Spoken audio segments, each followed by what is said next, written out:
Guys, this is Raj Sahu from Christ First Church. It's an online church. It's a Paul-free church. And it's for a reason that it's Paul-free. And I'm the founder of that church. Was recently established in the month of June, the end of June. Okay guys, today, first of all, thank you for joining this video, for viewing this. I'm starting a new series and it's going to be a short, promise. Short duration videos which will ask some very important theological questions connected with the salvation of, or rather the Christ's salvation doctrine, which I don't think was taught. We ended up learning Paul's doctrine and got deceived. So to expose the deception, this video series has been started with this one being the first one. We will go to some verses which were peppered on us, the Christians or the churchgoers, for past 500 years, but nobody asked. Some other verses were there which contradict what was being taught, okay? And therefore they were not consistent with the salvation doctrine of Jesus Christ is the bottom line. For this we will examine the last day scenario. Sometimes it's very important, whatever you learn, to compare it with what happened on the last day. So it's a conclusive evidence whether what you're being taught was true or not. Otherwise you can raise your hands in a Bible study or write down the question you have at the end of some sermon and ask them why this was not taught and why this is not consistent with the last day scenario provided for us in Matthew 25:31-46. Is the judgment day scene given by Jesus Christ himself, and then there is one in Revelation very vividly says from Revelation 20:11-15, and then Jesus is warning in Revelation 22:12. All of them pointing, all these three scenarios pointing at what? It was a works based salvation, which obviously is new and foreign to any regular churchgoer who have been taught you have been saved by grace through faith. Saved by grace through faith. Neither grace was used on that day, neither faith. Only your works will be used. Remember that off the back, okay?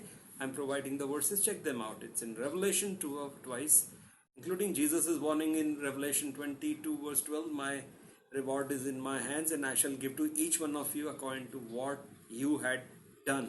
Same thing in Revelation 20:11-15. According to what you've done, you will be judged, and you would always mean I'm in the same boat as you are. We are all in the same boat. Nobody knows who's saved here. Our works will be examined under a microscope, so to speak. So be very careful of what you do and what you speak, okay? All this is being recorded. It's a high-tech maze here going on. And everything we did or spoke will be taken into consideration. Off the back, it was doctrine of love, and the greatest works are works of altruism or loving kindness, okay? This was used in Matthew 25:31-46, goats and sheep used by Jesus Christ to condemn or to save. Coming away from that, what is the verse which I'm looking at today? Let me read it out, guys. It's the famous John 3:16, but let me read out what it says. One of the problems which we are facing is because of the habit of the propensity of the churches to use verses as standalone verses, as if nothing else in the Bible exists. Only this verse exists. Okay, this is called cherry picking. I have picked up that word from somewhere. I don't know. It's cherry picking, but it aptly describes the phenomenon going on here. Cherry picking is, I like this verse, I will use it. I'll ignore the rest. As we do in cherry picking, we have some orchards near Lancaster where I live in California. Lovely, it's called, I think, the Green Valley or something. Lake Hughes.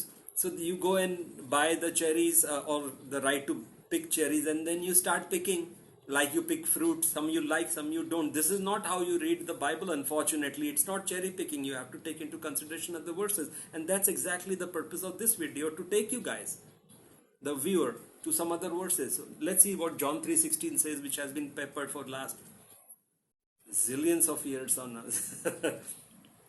For God so loved the world that he gave his one and only Son, that whoever believes in him shall not perish but have eternal life. right? You guys know it. It's a legendary verse of Christian faith, but placed a little out of context. In fact, it does not even tell you half the truth of the salvation. It's actually just 50%, and half truths are full lies. Remember that. This, I'm not pointing a direct finger accusing the churches to directly they deceived us, but definitely they got deceived. And what did they do? Teach deception. What is the end result? We got all of us united in error. That's what's happening. So this short term videos, like short duration videos, will highlight what deceptions happened and how. So I just read, for God so loved the world that he gave his one and only son, that whoever believes in him shall not perish but have eternal life. Sounds very good, perfect, right? But they didn't read 20 verses below. There's another verse said by John the Baptist. Okay, let's read what John the Baptist says. John 3:16 clearly says one who believes is saved.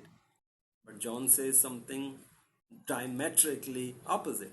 Okay, John 3:36, 20 verses below John 3:16. Okay, I'm using NASB, New American Standard, because that's consistent, because I am not taking anybody's words now. I go also to the Greek lexicon to check out what were the original Greek words, what did they mean, and I will share that also with you. But let's read NASB, which is consistent. Okay, I saw that, and it's in 10 other places. In I use Bible Hub, by the way, to compare versions of different kinds, like New King, New American, NASB, different verses, Christian Standard Bible, Holman, all that. So I picked up NASB, and there are 10 others which say the same thing. What does it say?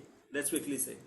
The one who believes in the Son. You just read John 3:16. One who believes gets eternal life, right? But he's saying something else. John 3:16. In John 3:36, what does the Baptist say? The one who believes in the Son has eternal life. He's giving a thumbs up to John 3:16. Yes, the one who believes in the Son has eternal life. But, there's a but here, a big but. No pun intended there. But the one who does not obey the Son, one who does not obey the Son will not see life, but the wrath of God remains on that person. Now he is using a double-pronged warning. Not only will you be condemned, dude, if you do not obey, but the wrath will also remain. There could be a lot of torment in that. And we know what happens in hell. That's what the Baptist is talking about. He is issuing a huge warning, a humongous warning, which is not taught to us. Therefore, that is the crux of this video. What about John 3:36? Why don't you teach us that, pastors teach us, that he who believes in the Son has eternal life, but he who does not obey the Son will not see life, but the wrath of God abides, remains on that person. So you see, guys, with John 3:16, read with John 3:36 makes it a complete salvation doctrine. That if you see, the reason Jesus kept on saying believe in me is belief is an agent which takes you to obedience, which is the heart of the doctrine. Obviously, this good man, John the Baptist, knew what was going on, or what would go on in the future rather. So he made it very clear that it's not going to save you just faith, which we have been taught for umpteen number of years. Saved by faith was rejected on the day of judgment. Here is the reason. Do you see John the Baptist warning? Whoever does not obey, the wrath of God remains on that person, because they don't bear fruit, they don't have good works. On the last day they were rejected. Revelation 20, 11, 15, Matthew 25, 31 to 46, the goats and sheep, last day judgment, and Jesus' warning in Revelation 22, 12.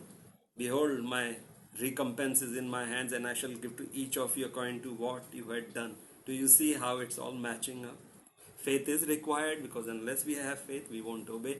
Okay, guys, I'd like to fold this up before it hits 10 minutes. Thank you for watching this. I would invite your comments. What do you think about this?